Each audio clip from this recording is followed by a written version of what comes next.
بسم الله الرحمن الرحيم. النهاردة هنتكلم مع بعض في عدة نقاط سريعة، على رأسها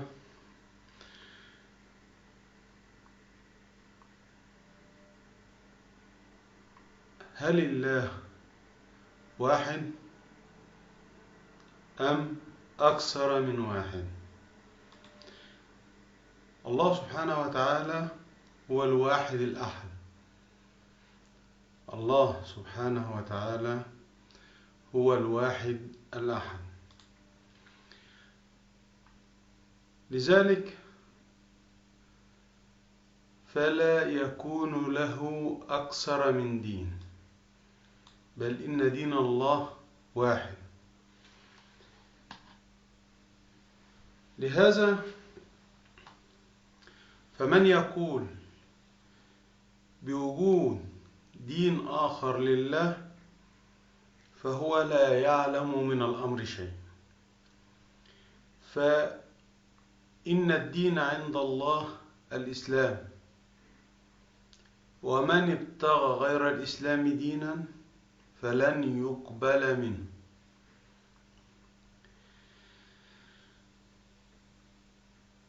إن الدين عند الله الإسلام، ومن ابتغى غير الإسلام دينا فلن يقبل منه. وقول سيدنا رسول الله وتشبيهه لنفسه وللأنبياء من قبله: كرجل بنى بيتا فأخذ الناس يعجبون بهذا البيت إلا موضع لبنة، فقالوا لولا هذه اللبنة فأنا اللبنة وأنا خاتم النبيين. واحد هيقول لي الإسلام هو دين محمد صلى الله عليه وسلم فقط. أقول له إنك لا تعلم من الأمر شيء، فلو رجعت إلى كتاب الله لوجدت غير هذا أمور كثيرة.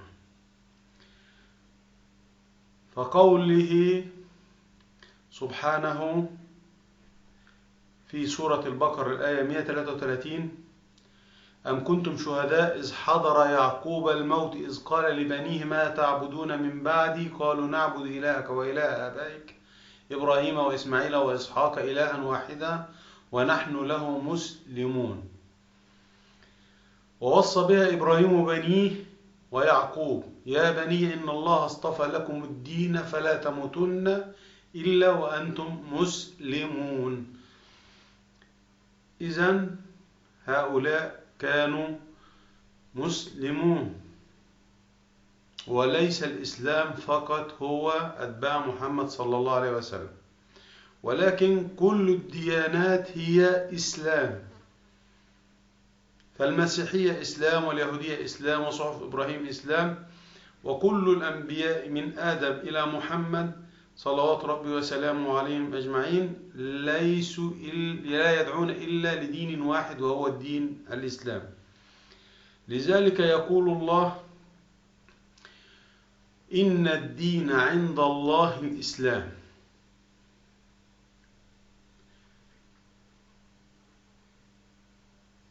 النقطة الثانية اللي عايزين نتكلم فيها وهي عذاب القبر.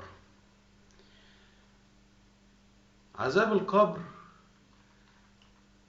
ناس كتير جدا ما يعرفوش إن مفيش حاجة اسمها عذاب قبر، وخشية الناس كتير من الموت بسبب الأفكار الدينية الخاطئة من حساب وعذاب قبر وخلافه، وهذا كله ينفيه القرآن جملة وتفصيلا.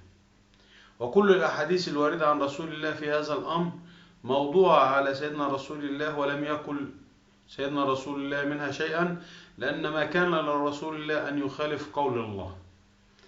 طب إيه قول الله اللي بيقول إن مفيش حاجة اسمها عذاب قبر؟ أول حاجة ناخد الأول المفهوم العقلي البشري البسيط اللي يؤكد إن مفيش حاجة اسمها عذاب قبر، وهو إن الكل مجمع على إن سيدنا رسول الله قال إيه؟ إذا مات ابن آدم انقطع عمله إلا من ثلاث: صدقة جارية، أو ولد صالح يدعو له، أو علم ينتفع به، أو كما قال. طب كيف يحاسب من لم ينتهي عمله بعد؟ كيف يحاسب من لم ينتهي عمله؟ إذا كان الإنسان لسه عمله ما انتهاش ويضاف في كتابه أعمال أخرى، فكيف يحاسب؟ ثانيا، كيف تحاسب الملائكة البشر والبشر أعلى مرتبة من الملائكة؟ دي النقطة الثانية. نيجي بقى لقول الله، ربنا يقول إيه؟ بسم الله الرحمن الرحيم: أموات غير أحياء وما يشعرون أيان يبعثون. أموات غير أحياء وما يشعرون أيان يبعثون. ويقول سبحانه: وعرضنا جهنم يومئذ للكافرين عرضا، أي أنهم لأول مرة يرون جهنم، فكيف حسبوا في القبر وعلموا موقعهم وشاهدوا مكانهم في جهنم والكلام ده كله، وهو ربنا سبحانه وتعالى يقول إيه؟ وعرضنا جهنم يومئذ للكافرين عرضا. أما الآية اللي استشهد بها البعض إن فيه حساب قبر وفيه عذاب قبر، آية قول الله: النار يعرضون عليها غدوا وعشيا ويوم تقوم الساعة أدخلوا آل فرعون أشد العذاب. وهذه الآية استشهد بها الأزهر إن فيه عذاب قبر، برغم من إنها بتنفي حاجة اسمها عذاب قبر. إزاي؟ النار يعرضون عليها ولا تعرض عليهم، والشرط في المعروض غير الوجود، عدم الوجود. الشرط ليس شرط في المعروض الوجود، ولكن شرط في المعروض عليه الوجود. يعني يشترط في المعروض عليه انه يكون موجود، لكن شرط مش شرط في المعروض انه يكون موجود، لانه ممكن يعرض بالاسم او بالصفة او بالصورة. زي انسان رايح عايز يخطب فبيعرضوا عليه اسماء